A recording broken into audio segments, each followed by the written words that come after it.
En séance plénière début octobre, l'Assemblée nationale a voté 3 projets de loi, portant modification de la loi sur les libertés de manifestation publique, du Code électoral et de la loi sur la décentralisation.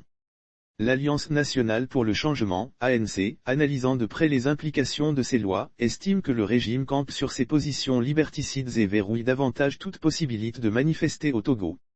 Dans un communiqué en date du 8 octobre 2021, le parti de Jean-Pierre Fabre invite les populations togolaises à dénoncer cette discrimination qui porte en elle le germe de la division et des conflits sociopolitiques et demande par la même occasion au gouvernement de remédier à cette situation d'injustice flagrante. Communique suite aux conclusions des travaux de la concertation nationale des acteurs politiques, CNAP, l'Assemblée nationale, au cours de sa séance plénière du 1er octobre 2021, a voté 3 projets de loi, portant modification de la loi sur les libertés de manifestation publique, du Code électoral et de la loi sur la décentralisation. L'Alliance nationale pour le changement, ANC, note que malgré les vives condamnations, tant par les populations togolaises que par le Conseil des droits de l'homme de l'ONU, de la loi sur les libertés publiques vote le 07 août 2019, le régime autocrate RPT/UNIR campe sur ses positions liberticides et verrouille davantage toute possibilité de manifester au Togo. C'est ainsi que les manifestations publiques sont désormais interdites sur les axes et zones où se déroulent de fortes activités économiques et commerciales dans les centres urbains, en plus des nombreux axes et zones de GA interdites par la loi. Il s'agit d'une interdiction pure et simple de toute manifestation dans les zones urbaines et sur les routes nationales bitumées.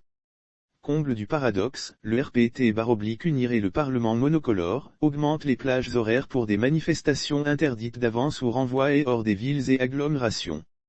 L'ANC relevait sans surprise que les pseudo-réformes de la loi électorale votée par l'Assemblée nationale ne répondent pas aux préoccupations maintes fois exprimées par elle et ne rassurent pas les populations togolaises de s'abuser par des fraudes électorales systématiques et de plus en plus flagrantes. En effet, la loi vote le 1er octobre 2021 maintient une CENI de 17 membres dont 12 acquis au régime RPT/UNIR, 7 pour la majorité parlementaire, 4 pour elle, opposition, parlementaire et un représentant de l'administration, 3 pour l'opposition extra-parlementaire, choisie par l'Assemblée monocolore sur une liste de 6 personnes au moins et 2 pour la société civile. 2. Alors que président de la Cour suprême pointe du doigt des juges indlicats, responsables des dysfonctionnements de l'appareil judiciaire togolais, le gouvernement et l'Assemblée nationale les maintiennent, président qualité des CELI. 3. Le recensement biométrique annonce comme une avance en n'est pas nouveau. Il existe dans notre pays depuis 2007 mais n'a jamais permis de freiner les votes multiples, puisqu'aucun moyen d'authentification biométrique des électeurs n'est prévu dans les bureaux de vote. 4. L'authentification des bulletins de vote par l'apposition d'hologrammes et de signatures avec une primote pour l'hologramme en cas de contestation, est la porte ouverte aux bulletins pré-vote et aux borriches d'urne, pratiques dans lesquelles le RPT/UNIR excelle. Il convient de rappeler qu'il est de notoriété publique que les élections organisées au Togo par le RPT, puis par le RPT/UNIR, se caractérisent toutes, par des fraudes massives qui manifestent la volonté du régime en place d'empêcher, par tous les moyens, l'alternance au pouvoir. Raison pour laquelle, l'ANC considère qu'une amélioration du cadre électoral est indispensable pour que les prochaines élections soient transparentes et équitables.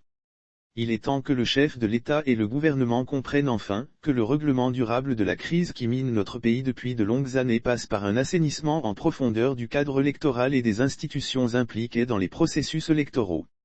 L'ANC qui a toujours dénoncé l'iniquité criarde du découpage électoral pour les législatives, souligne que c'est dans le même esprit que le gouvernement procède à la répartition des sièges de conseillers par région.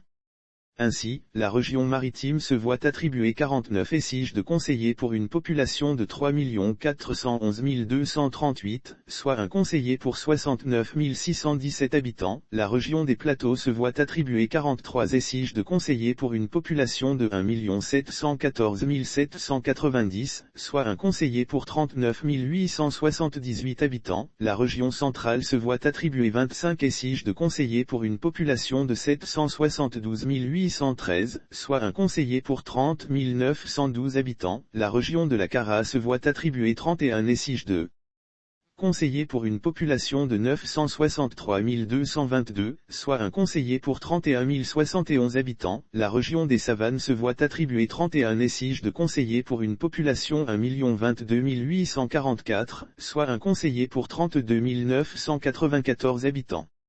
L'ANC invite les populations togolaises à en juger par elles-mêmes et à dénoncer cette discrimination qui porte en elle le germe de la division et des conflits sociopolitiques. Elle demande instamment au gouvernement de remédier à cette situation d'injustice flagrante.